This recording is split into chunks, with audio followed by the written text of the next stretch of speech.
And such a valuable thing to have had a taste of it so early. Yeah. Let's go back to talk about the attitude. Here we are, or here you were, in Houston, Texas, an all town. That's all. Yes. And you got a lot of captains of industry. Yes. And just how were they going to tolerate these free thinkers, products of the late 1960s? They loved it. I'll tell you, did we tell you about having a meeting in the office?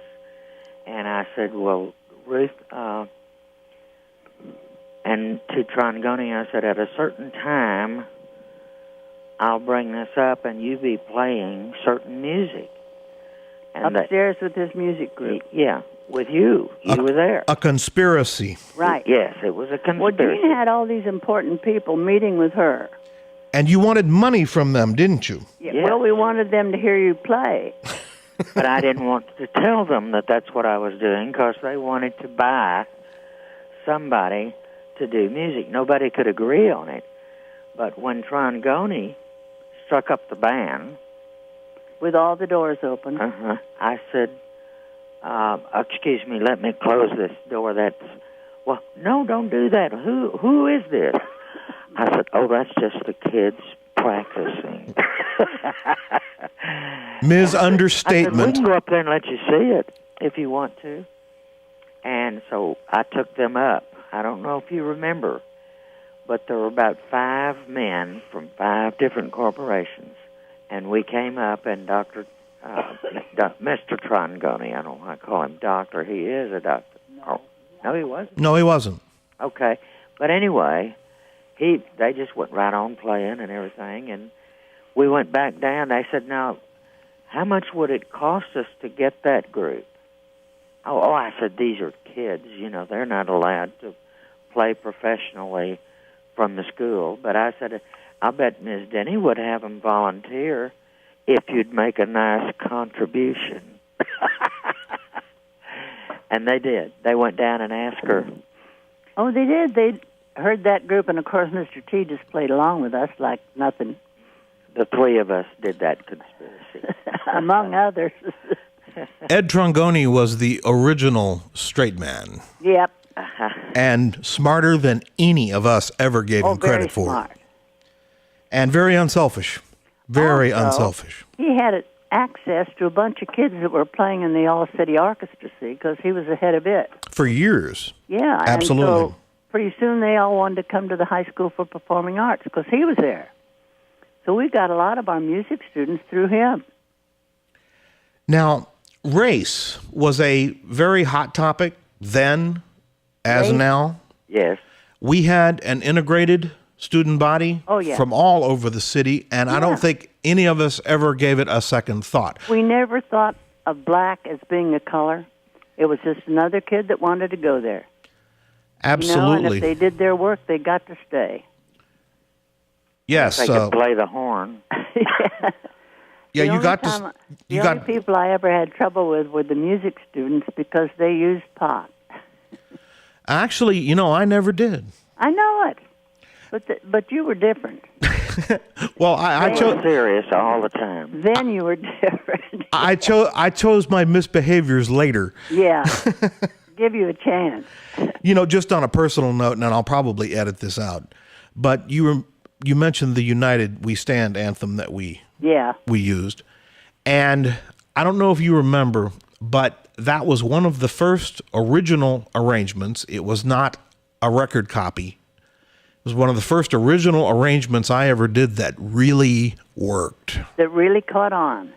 And I remember this performance in San Antonio, and this was early on. Oh, yeah. I don't remember what it was for. It was for a music group. It was electric. Yeah. It was monstrous. It was we bust vocalists and a band down there. I remember Tyra being there, so there must have been some kind of... We did a program using dancers and singers and stuff. Like, you know, we used to send programs around. And your music, it was for the music teachers of Texas. You know, they have a group.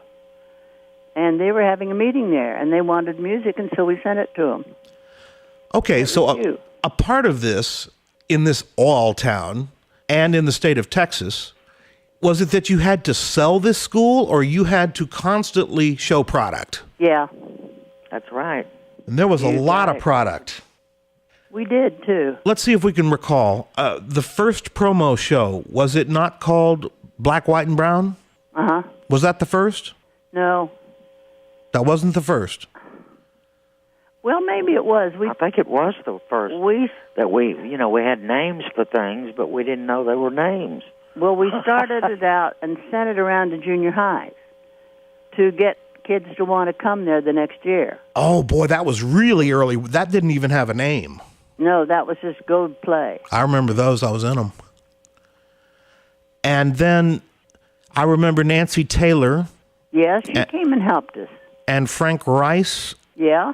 And perhaps, well, I don't know who actually organized that first promo show, but Nancy Taylor, I think. Nancy, certainly. Yeah, Nancy Taylor. I worked on a lot of that stuff, but Nancy worked on it, but she never did quite get finished with anything. You know, she'd work I was and up work there. I was up there to tape it, and I think it was you. I asked, how long is the show? And you said, I don't know. I said, well, haven't you had a run through? No. No. Well, she may not have ever finished. You remember that? Nancy Taylor kept adding things to it and adding things, changing.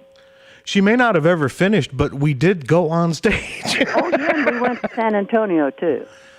Some other things, just personal remembrances. Big time, yeah. I remember a particularly important performance at the Taj Mahal, otherwise known as HISD Central, in chambers of the school board. Yes. And we set up and played. Now, of course, being in the 10th grade, I didn't have any ideas to the gravity of that, but we must have done okay. Well, you did, but I had to get you down there to play so they'd give us some money for the school. We didn't have any money. And Mr. T knew it. We'd already spent it immediately. As soon as we got it, we spent it. We spent a lot of it on that system you designed, the first quad system for in the city. Did you know that? Mm-mm. I'd forgotten if I did. I know that was a very expensive all-tech system. Yeah. Well, it was. That could accommodate essentially an entire, a small studio orchestra and vocalists. It was huge. Yes. Well, the one smart thing that we did when we got a bunch of money that first year, we got microphones for everybody so that we could have a group that could go out and sing with you all and be heard. Usually the singers you couldn't hear them because the orchestra would just drown them out. And they were cordless mics. That was about the first or second year that those were popular. Mm-hmm. We did some kind of smart things along the line, accidentally. Now, occasionally, like if we'd go play for the National Association of School Boards, would they give the school an honorarium? Yeah. Well, that's a good thing. Yeah, they did that. And everybody, people wanted you all the time. I could have had that group out playing every day. Sometimes it felt that way. School.